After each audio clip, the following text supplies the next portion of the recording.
अस्सलाम वालेकुम स्टूडेंट्स, उम्मीद है कि आप सब खैरियत से होंगे। स्टूडेंट, आज का हमारा टॉपिक है gradient of a distance time graph. Student, अगर बोर्ड के लिहाज से इसकी इंपॉर्टेंस की बात की जाए तो चूंकि ये आपके कम्प्रिहेंसिव क्वेश्चंस के अंदर लॉन्ग के तौर पे मौजूद है, तो आप भी इसको एज अ लॉन्ग क्वेश्चन ही क्या करेंगे, प्रिपेयर करेंगे। ना सिर्फ इसको बल्कि आपके पास जो नेक्स्ट अपकमिंग लेक्चर्स के अंदर हम gradient of a speed time graph पढ़ेंगे, उसको भी आप क्या करेंगे, लॉन्ग क्वेश्चंस के तौर पे ही प्रिपेयर करेंगे। तो स्टूडेंट, बात करते हैं कि हमारे पास gradient of a distance time graph होता क्या है। स्टूडेंट, आपने याद रखना है कि जो ग्रेडियंट है ये बेसिकली हमारे पास measure of slope of a line है। किसी भी लाइन की जो स्लोप है उसकी पैमाइश को बेसिकली आप क्या कहेंगे, ग्रेडियंट कहेंगे। यहाँ ग्रेडियंट को दूसरे लफ्जों में हम ये कह सकते हैं कि हम किसी लाइन की या किसी डिस्टेंस टाइम ग्राफ की क्या निकालना चाहते हैं, स्लोप निकालना चाहते हैं। अच्छा, ये लफ्ज जो स्लोप है इसका मतलब क्या है, यानी हमारे पास ये जो स्लोप है इसका लफ्जी मतलब क्या होगा। स्लोप बेसिकली बच्चों आपके पास ढलान की तरह होता है। आप पहाड़ पे चलते हैं ना, तो पहाड़ की ढलान होती है, ठीक है। तो स्लोप एक तरह से आपके पास ढलान को ही कह सकते हैं आप। तो किसी भी ग्राफ के अंदर जो लाइन होगी, ठीक है, उसकी कितनी ढलान है इस चीज को फाइंड करना आपके पास स्लोप हो सकता है। लेकिन यहाँ पर फिजिक्स के अंदर इसका मतलब थोड़ा सा क्या होगा, मुख्तलिफ होगा, और वो क्या होगा वो हम थोड़ी देर में क्या करते हैं, देखते हैं। लेकिन इस स्लोप को समझने के लिए आपने सबसे पहले क्या करना है, कंसिडर करना है।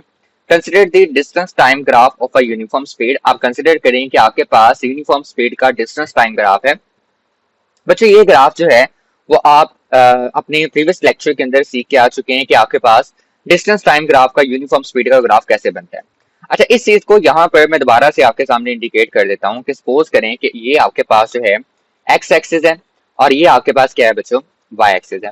अब एक्स एक्सिस पे हमने किस चीज को लिया हुआ था, टाइम को लिया हुआ था, जो कि सेकंड के अंदर होते हैं, ठीक है। और वाई एक्सिस पे हमने किस चीज को लिया हुआ था बच्चों, डिस्टेंस को लिया हुआ था, जो कि बेसिकली किसके अंदर होते हैं, मीटर्स के अंदर होते हैं, ठीक है। तो ये हमने एक्सिस को मेंशन कर दिया कि एक्स एक्सिस पे क्या चीज आएगी और वाई एक्सिस पे क्या चीज आएगी।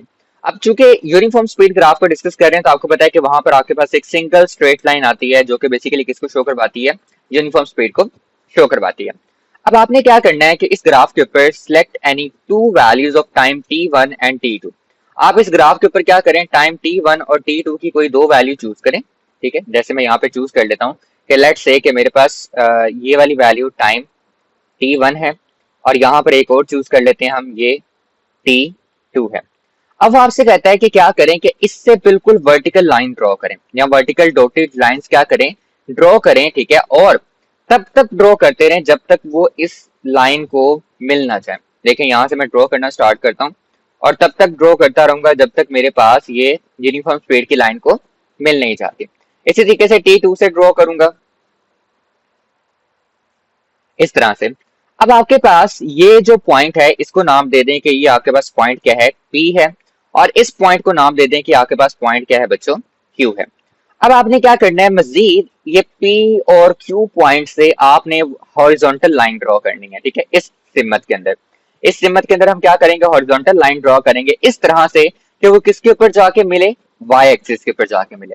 तो यहां से हम ड्रॉ करते हैं लाइन को। ये आपके पास हॉरिजॉन्टल लाइन इसकी आ गई टाइम t1 की।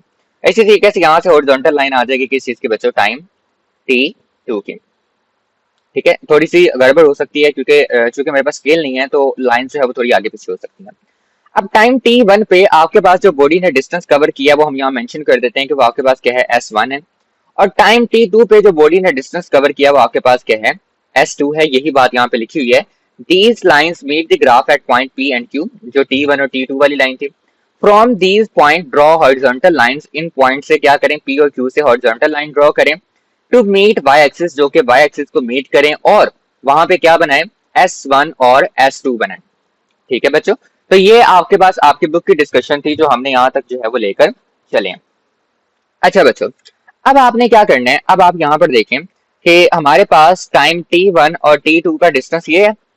अगर ये डिस्टेंस बजाय मैं यहाँ पे ड्रॉ करने के, अगर मैं इसको इस जगह पे ड्रॉ कर दूं तो कोई फर्क पड़ेगा, यानी कि ये जो t1 और t2 है, ठीक है, बजाय इसको हम यहाँ पे ड्रॉ करें, अगर मैं यहाँ पे ड्रॉ कर देता हूँ तो इससे कोई फर्क नहीं पड़ना चाहिए। ये दोनों जो है आपके पास क्या है, सेम है। जितना रोल आपके पास इस चीज का है उतना ही रोल किस चीज का है, इस वाली लाइन का है।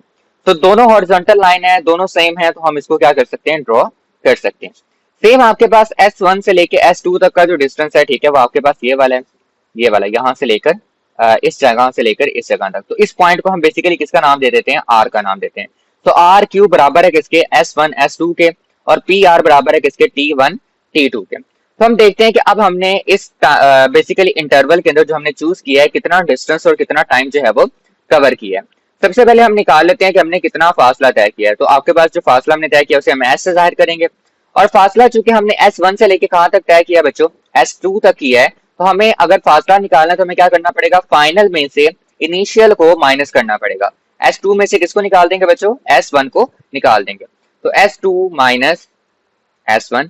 इसी तरह से टाइम फाइंड करना है तो टाइम टू के लिए भी आप टाइम के लिए भी यही करेंगे, ठीक है। टाइम के लिए आप T2 में से माइनस कर देंगे किसको, T1 को। तो time is equal to T2 minus T1, यानी आपके पास ये जो वाली जगह है, ठीक है, ये बेसिकली क्या है, आपके पास T2 माइनस T1 है। अगर ये T2 माइनस T1 है तो ये भी क्या होगी, आपके पास T2 माइनस T1 होगी। अगर ये आपके पास S2 माइनस S1 है तो ये भी आपके पास क्या होगी बच्चों, S2 माइनस S1 होगी। क्लियर है। अच्छा, इन चीजों का आपने क्या करना है बच्चों, याद रखना है। अब नेक्स्ट हम मूव करते हैं हमारी स्लोप की तरफ कि हम स्लोप कैसे निकालेंगे इस ग्राफ की। ये काम बच्चों हमें करना पड़ेगा स्लोप को निकालने के लिए, ये आपने याद रखना है। अच्छा, स्लोप कैसे निकालेंगे, द स्लोप और gradient of a graph is the measure of the tangent theta of the triangle P R P Q. अगर आप गौर करें तो हमारे पास एक ट्रायंगल ही बन गई है आर पी क्यू। मैं इसको यहाँ पे दोबारा से ड्रॉ करता हूँ। ये आपके पास पी से लेके आर तक का फासला, ये आर से लेके क्यू तक का फासला, और ये क्यू से लेकर दोबारा से पी तक का फासला, पी क्यू और आर। ठीक है बच्चों, तो ये आपके पास एक ट्रायंगल ही बन गई है। अब इस ट्रायंगल की तरफ मैं बाद में आऊंगा, लेकिन सबसे पहले हम ये देखते हैं कि बेसिकली स्लोप फाइंड कैसे की जाती है। बच्चों, स्लोप निकालने का फॉर्मूला क्या होता है, सिंपल वर्ड में जो आप स्लोप है वो किस तरह से लिख सकते हैं। स्लोप आपके पास बेसिकली बच्चों बराबर होती है राइज ओवर रन के। अब राइज का मतलब क्या होता है, उठना, और रन का मतलब क्या होता है, दौड़ना। अब अपने ग्राफ में जो हमने ट्रायंगल बनाई है ये पी आर क्यू, क्योंकि बच्चों ये याद रखिएगा कि हमारा अब इस लाइन से इस लाइन से इस लाइन से और इस लाइन से कोई ताल्लुक नहीं है, हमारा सिर्फ ताल्लुक है इनसे। आप अपनी स्लोप जो है बेसिकली इस ट्रायंगल की मदद से क्या करेंगे, फाइंड आउट करेंगे। अच्छा चलिए इसको देखते हैं। इसमें राइज क्या है, राइज का मतलब क्या होता है, उठना, यानी ऊपर की तरफ जाना किसी चीज का। तो देखिए आपके पास ऊपर की तरफ क्या जा रहा है, S2 माइनस S1 ऊपर की तरफ जा रहा है, ठीक है। और रन का मतलब क्या होता है, दौड़ना, और दौड़ हमेशा हम हॉरिजॉन्टल सड़क पे सकते हैं ना, हॉरिजॉन्टल लाइन पे चलते हैं, ठीक है। तो दौड़ना आपके पास क्या आएगा बच्चों, ये आएगा, ये आपके पास आएगा रन। रन क्या आपके पास T2 माइनस T1, जो कि आपके पास क्या है, PR। तो अगर दूसरे वर्ड में आपकी बुक के मुताबिक लें तो आपकी बुक ने स्लोप को क्या लिखा हुआ है, आपकी बुक ने स्लोप लिखा हुआ है राइज, उसका क्या है, राइज उसका है आर क्यू, क्या है, आर क्यू। तो आपकी बुक ने इसे लिखा हुआ है आर क्यू डिवाइडेड बाय, आपके पास रन क्या है, पी आर, पी से लेके कहां तक, आर तक, P R, rise over run.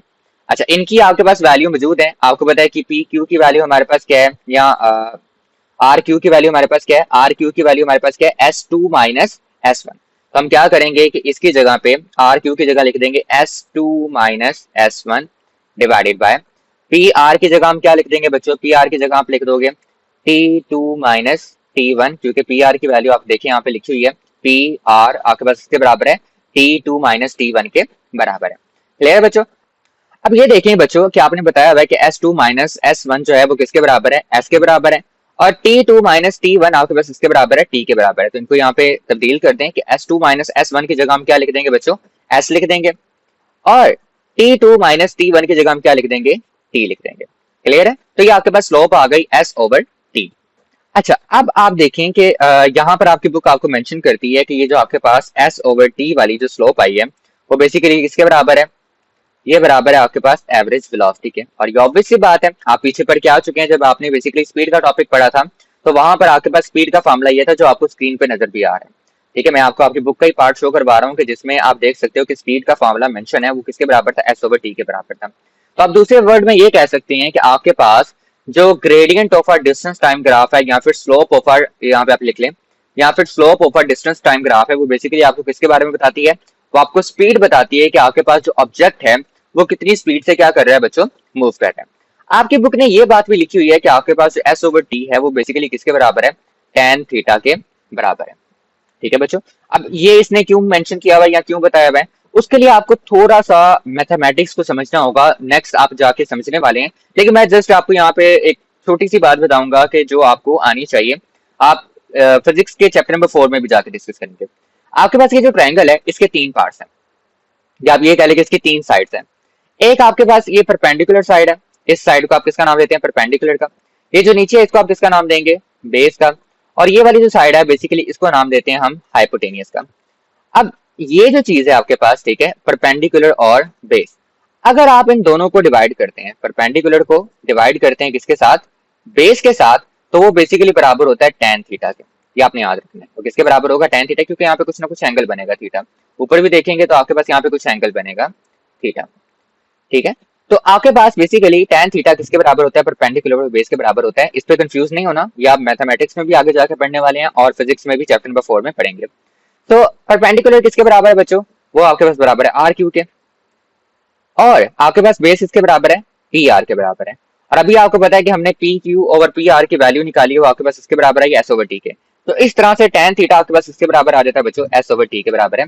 आप दूसरे वर्ड में ये कह सकते हैं कि आपके पास स्लोप और gradient of a graph is the measure of the tangent theta. या आपके पास एमसीक्यूज भी आ सकते हैं कि आपके पास जो स्लोप है या ग्रेडियंट ऑफ द ग्राफ है वो किस चीज का मेजर है, टेंजेंट थीटा का मेजर है। अब ये चीज आपको पता चल गई है कि आपको स्लोप बेसिकली क्या बताता है, वो आपको बताता है कि आपके पास एवरेज स्पीड कितनी है, जो ऑब्जेक्ट जो है वो क्या कर रहा है, मूव कर रहा है। और दूसरा आपको वो tan थीटा के बारे में बताता है।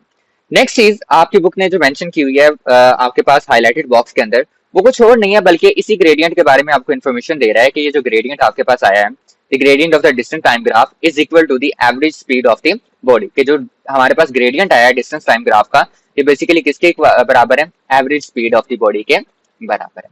क्लियर है बच्चों?